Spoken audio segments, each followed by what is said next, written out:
Oh, why does this keep happening? Now, I've just bought my first ever electric car on a budget.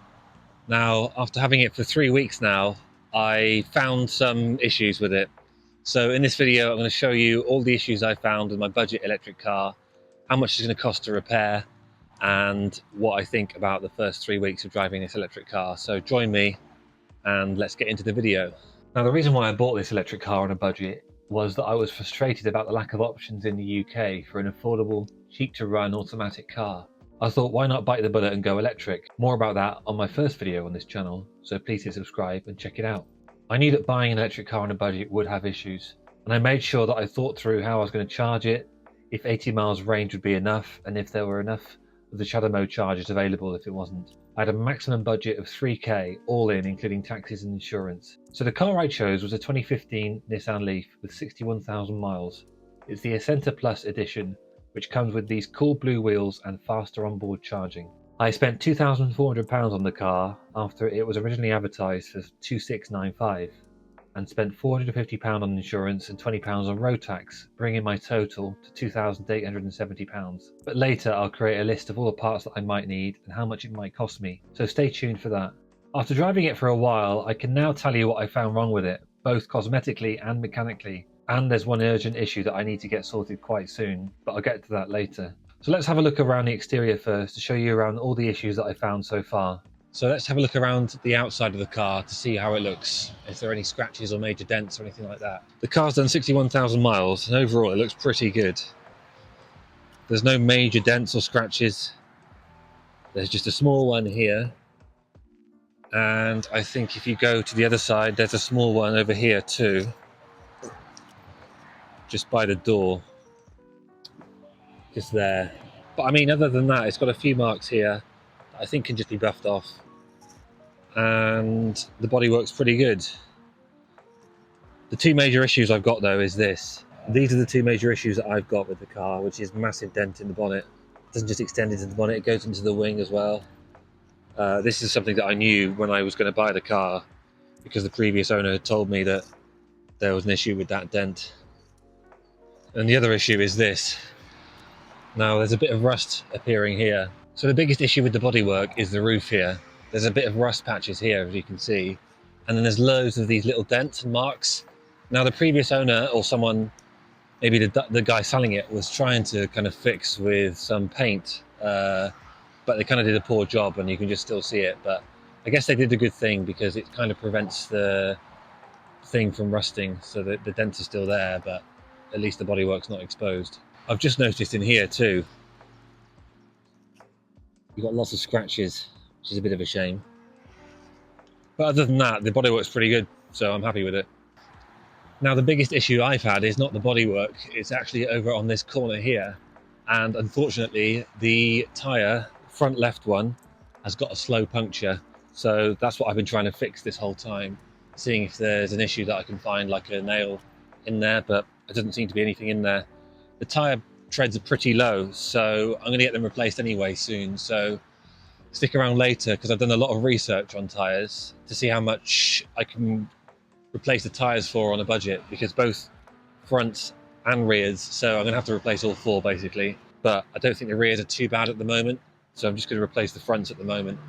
And at the moment I'm just living with this slow puncture problem, but we'll see. The tyre problem is an interesting one, because I actually thought it was the tyre pressure monitoring system in the car being faulty, because every time I get in and reset it, it would come up again.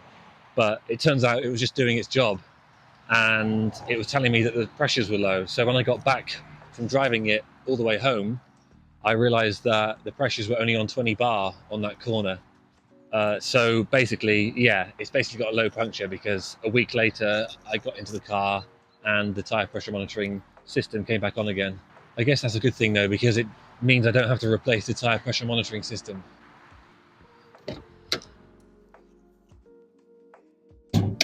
So under the bonnet, there's certainly some interesting things to show you.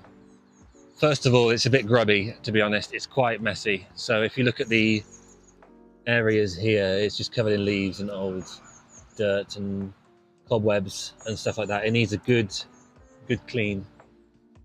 But overall, it looks okay. I mean, there's no engine, but there's this massive inverter electrical box I believe the motor's in the back down here. So yeah, I'm not entirely sure actually. So I'm sure there's an expert that's more equipped to comment on that than I am. So let me know in the comments where the motor is. Is it down there?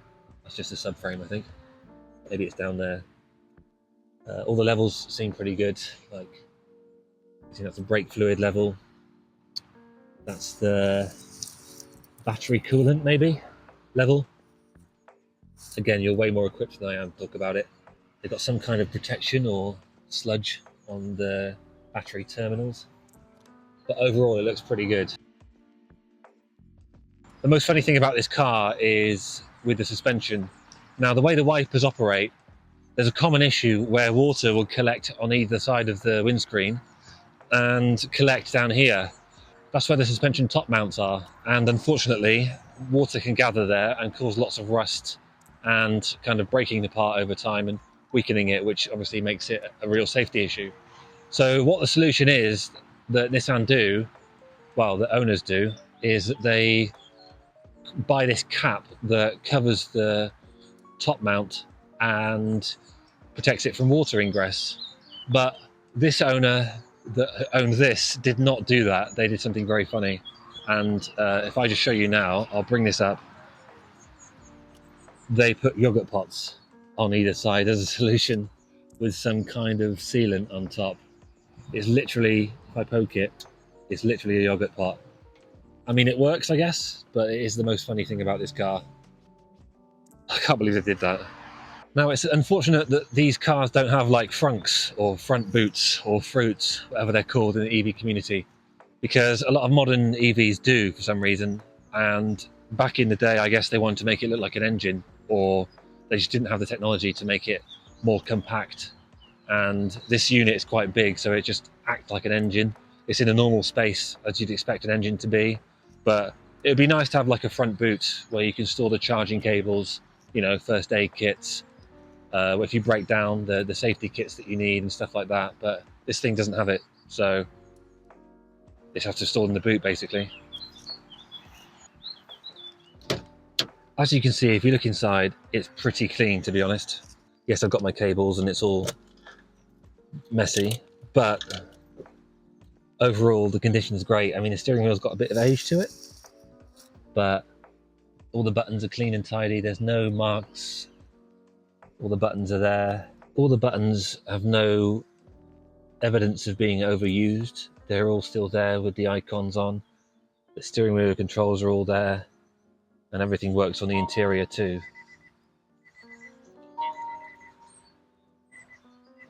Apart from the beeping, it's annoying. As you can see, it's done 61,000 miles. The best thing about this interior is everything works.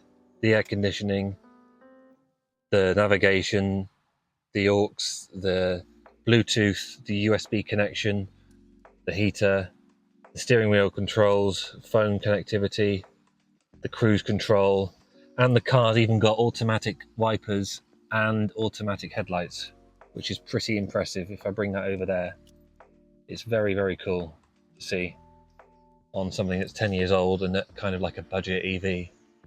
One problem with buying an electric car that's 10 years old though is the connectivity and technology. Now the technology is a bit outdated in this car, and there was an app back when the car was new called Car Wings. It was made by Nissan, and I did some research, and basically it does not work anymore because of the old 2G technology being turned off, which I don't think is entirely true in the UK, but I think it's true in the US and stuff like that. So Nissan just decided to scrap it. Now there's no real solution to connect to the car remotely. Normally with an EV you have the app where you can have the climate control and you can set it warm on a cold winter's day, and you'll be stepping into the car and it'll be nice and toasty for you, but this does not have that. And also you can schedule the charging, so you'll be able to remotely switch on and off the charging and schedule the time overnight, perhaps when you've got a cheaper energy tariff.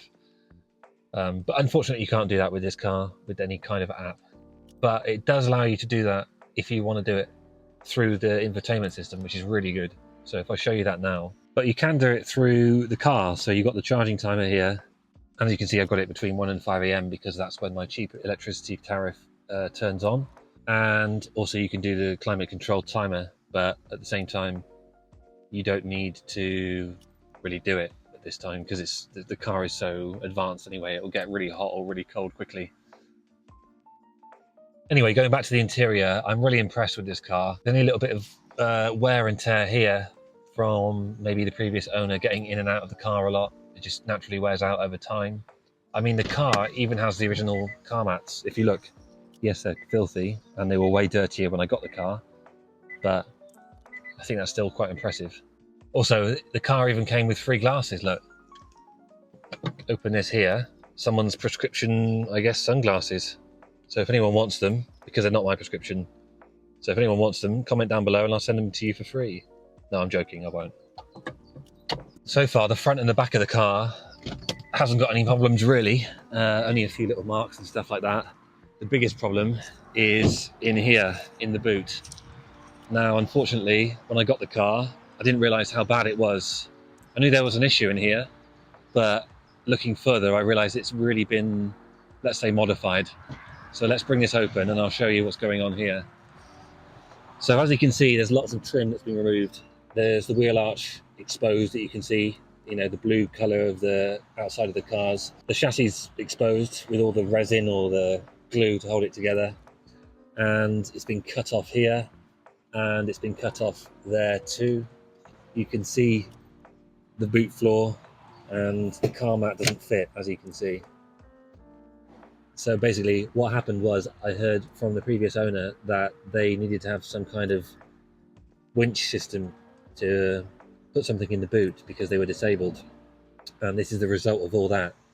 But I'm going to try and cost up everything now to see how much it's going to cost to replace all of this. But it's not easy because I think this whole boot thing is maybe comes in one part or three parts. But we'll see how that turns out. Now, it's not all doom and gloom. There are actually some good parts to this car, and that's why I bought it. First of all, the biggest part of any electric car is the battery and the battery condition. Now, I did a lot of research to know which car I was buying, and apparently the 24 kilowatt hour Leaf is better than the newer 30 kilowatt hour Leaf. Now, even though the 30 kilowatt hour Leaf has theoretically got a bigger battery and is newer, the range depletes and the technology is not as good. This is because even though the 30 kilowatt hour battery is bigger, the technology in the battery, the chemicals, degrade quicker and they don't last as long as the 24 kilowatt hour battery does. This is something that a battery chemical engineer can talk about. I've only got an automotive engineering degree. I mean, we did cover EVs a little bit, but I'm not too equipped on knowing how batteries work and how they degrade over time. So this is a 24 kilowatt hour battery, of course, but it doesn't stop there. When the car was new, it had 12 battery bars showing on the dashboard. And now when it gets to 9 or 8 battery bars over time, then the range really depletes and is really bad. So I made sure to buy one with 10 or more. At least that's what I heard from people online and the advice I got from an EV specialist that I called. Luckily, this car has actually got 11 out of 12 battery bars, so it's still got almost full capacity, which makes sense because the car's 10 years old and it's only done 61,000 miles, which is kind of below average really to what you'd expect in a car like this. And I think it's been really well maintained. It's not been rapid charged too much. The maximum charge it's been charged to is 80%. And the previous owner knew a lot about electric cars, so didn't want to reduce the range and worsen the battery by overcharging it when they don't need to. And because of the mileage, I don't think it's been on really a lot of motorway journeys and anything that's really stressing the battery too much. I think it's just been around cities and towns at low speeds, which is kind of what this electric car is for. I mean, you're not going to get to Edinburgh from where I am in the south of the UK on one charge and stuff like that. It's not for long haul trips. It's to help air pollution in city centres basically and improve the air quality. Now let's get onto the service history, which is another good thing about this car. It's got 6 stamps in the book, 5 or 6 stamps in the book, and I knew it was a good find because a very good EV specialist called Cleveley, who I called before I bought this car, had previously done work on this car. They'd serviced it before, and they're the goats when it comes to EVs. It filled me with real confidence when I looked at the advert and saw those stamps in the book. Finally, the really good thing about this car is the price that I paid for it. For £3,000 all in with tax and insurance, I've got a car where I can just charge at home at a low of 3p a mile. I can never have to go out of my way to visit a petrol station again. And I've got all of these features like cruise control, navigation, phone connectivity with Bluetooth or USB. I've got AC. I've got really smooth ride and comfortable and really good build quality as well. And having driven a van before, a big diesel van that was about 15 years old, this is just a world of difference and really is just way nicer to drive. I don't need to go on long trips, and when I do, I can just take the train, or I just plan it out a little bit more and I can just charge on the way and just be selective with which charger I'm going to use. It really isn't much of a hassle to me. I drove the car home for the first time. It was about 100 miles. I stopped halfway at a Sainsbury's and it was fine. Like, it charged in half an hour and I got the most of the way home, no problems at all. And I'll just be using it for going around town, going to the gym, shopping, running errands, seeing my family and stuff like that. So I don't really need a long distance EV anyway. And even when it does happen where I do need to drive long distances, I'll work it out. Now I've explained the good and the bad parts, let's see how much it costs to get it back in peak health and condition. First, let's address the dents and the bodywork on the outside, because at the moment it does not affect anything mechanically or any safety issues with the car. So I'm going to leave that for now because I'm on a really tight budget at the moment. Perhaps that can be a job for a future date. I do have to be wary of the rust spots that appear on this car as well, that are just starting on the roof above me, but I'll see if there's something I can do that's a cheap fix. So without the bodywork, it's going to be at least £120 for 2 tyres at the front. I really can't find any tyres for less than £60 each at the moment, unless you guys know a company that will do it for cheap, but let me know in the comments if you can find it. And be sure to hit the subscribe button actually as well, because I'm going to tell you how much it did actually cost. So my next job now is to go and replace the tyres and everything else that I'm about to explain. I did some research for the brakes. Unfortunately, the car does actually need new brakes, and both discs and pads. And I did some research online, and the front brake discs are about £35 each, and the front brake pads are about £30 each. And for the rear, it'll be about £30 for the discs and £20 for the pads. So all in, just the parts for the brakes on all 4 corners is about £230. Blimey, prices have really gone up recently, haven't they, on parts? Then the rear plastic boot parts, I don't think I can get those new, and even if I did get them new, they'd be costing the bomb. So basically I'm looking at scrapped cars or written off cars that people are breaking for spares. Looking on eBay, and I found a few, and I don't think that it's going to be anything less than like £100, because there's going to be like 3 or 4 different plastic components that I need to replace. So we'll see how much I can haggle that down to, but overall, I think it's going to be quite an expensive fix to get the tyres and brakes done and the boot parts. All in all, I think it's going to cost about £450 to get it replaced, which, to be fair, if I just had the car outright at £2,400, adding another £400 to repair, that's still under £3,000 for the car. So let's see how I get on. Make sure to hit the subscribe button, and I'll show you exactly how much it did cost in a future video, so keep informed about that. And also, I'll be doing the repair work myself on that budget. So be sure to stick around for that, and see you guys next time. Peace out.